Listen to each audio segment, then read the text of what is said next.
Welcome, everyone, to this week's edition of Fair Territory. We're going to start off today talking about the biggest news of the weekend, the first major domino to fall. Aaron Nola, right-handed pitcher, free agent, 7 years, $172 million to go back to Philadelphia.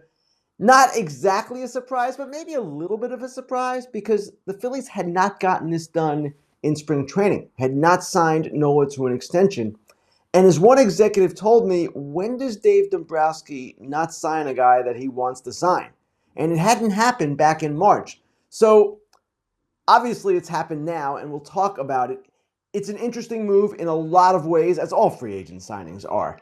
And this one, to me, it's a great compliment to the Phillies that Aaron Nola wanted to stay, wanted to be part of that culture. And it's a compliment to Nola as well, who reportedly turned down more money from other clubs. But he had the self-awareness to think, okay, you know what? I've succeeded here. I've been a really good pitcher here. I want to be here. Nola is from Baton Rouge. He went to LSU. There was some thought maybe he would prefer to go south, maybe even to the Atlanta Braves. But no, he goes back to the Phillies, 7-172.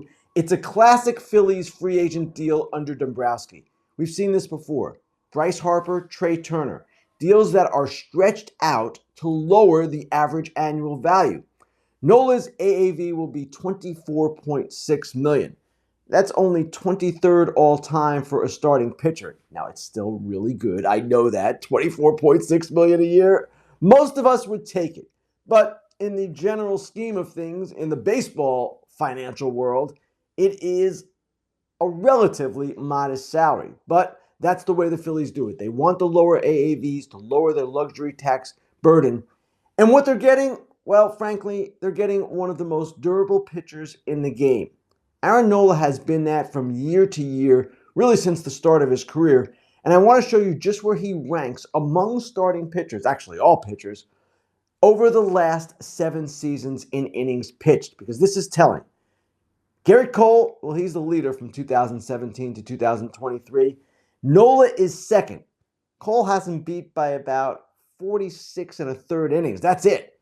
Then Patrick Corbin, then Jose Barrios, then Max Scherzer. So really, over the last 7 seasons, this has been one of the most durable pitchers in the game.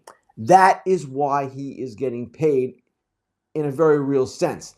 Obviously, he's entering his age 31 season. You never know how pitchers are going to age. But Nola does a lot of good things. Strikeouts, command, innings pitched. And as Eno Saris said in The Athletic, wrote in our little summary of the deal, and I really liked what he said.